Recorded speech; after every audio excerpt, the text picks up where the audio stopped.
പൈസ ഉണ്ടാക്കണമെങ്കിൽ മയക്കുമരുന്ന് വിൽക്കണം നിങ്ങൾക്ക് തോന്നുന്നുണ്ടാവും. Bro am a streamer. Okay, നിങ്ങൾക്ക് സ്ട്രീമേഴ്സിന് എത്ര വരുമാനം ഉണ്ട് നിങ്ങൾക്ക് അറിയില്ലല്ലേ? അതാണ് സംഭവം. അത് നിങ്ങൾക്ക് ഞാൻ ഒരു ഉദാഹരണം കാണിച്ചിട്ടെ, ഒരു എക്സാമ്പിൾ ഞാൻ കാണിച്ചിട്ടെ. ഓക്കോ റൂട്ടർ കിക്കിന്റെ പേയ്മെന്റ് ഇത് നിങ്ങൾക്ക് അറിയോ? ഞാൻ കാണിക്കാൻ പറ്റൂല, പക്ഷെ എന്നാലും ഞാൻ കാണിച്ചു തരാം. ഇതെന്റെ കിക്കിന്റെ കോൺട്രാക്ട്. ഓക്കെ, ഒരു സ്ട്രീമർ ഒരു മാസം എത്ര ഉണ്ടാക്കുന്നത് നിങ്ങൾ ഊഹിച്ചു നോക്കുക. In exchange for the service provided hearing kick shall pay an hourly fee of $250. അത് ഇതൊന്നും ഞാൻ കാണിക്കാൻ പറ്റില്ല. ആസ് എ സ്ട്രീമർ ഞാൻ ഇത് ഒരിക്കലും കാണിക്കാൻ പറ്റില്ല.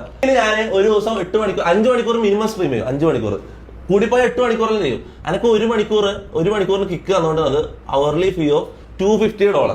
അതായത് ഒരു മണിക്കൂറിന് ഏകദേശം 21,000 ഇന്ത്യൻ മണി. ഒരു മണിക്കൂർ ലൈവ് ചെയ്ത 1 ലക്ഷം ഒരു ദിവസം ആവറേജ് ഉണ്ടാക്കുന്നത്. ഏറ്റവും കുറഞ്ഞത് ആലോചിച്ച് നോക്ക്. ഞാൻ 8 മണിക്കൂർ സ്ട്രീം ചെയ്ത ദിവസം ഉണ്ട് ഓരോ ദിവസം. എന്നിട്ട് അപ്പൊ ഒരു മാസം എത്രയായി? അങ്ങനെ എനിക്ക് മനസ്സിലാവും.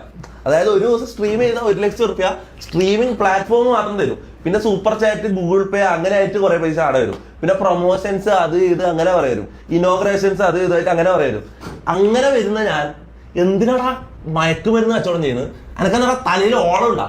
ലീഗലായിട്ട് ഇത്രയും പൈസ ഉണ്ടാക്കാൻ പറ്റുമ്പോൾ ഞാൻ ഇല്ലീഗൽ വഴി നോക്കുന്നത്? ഞാൻ പൊട്ടനാ ചെറുതായിട്ട്.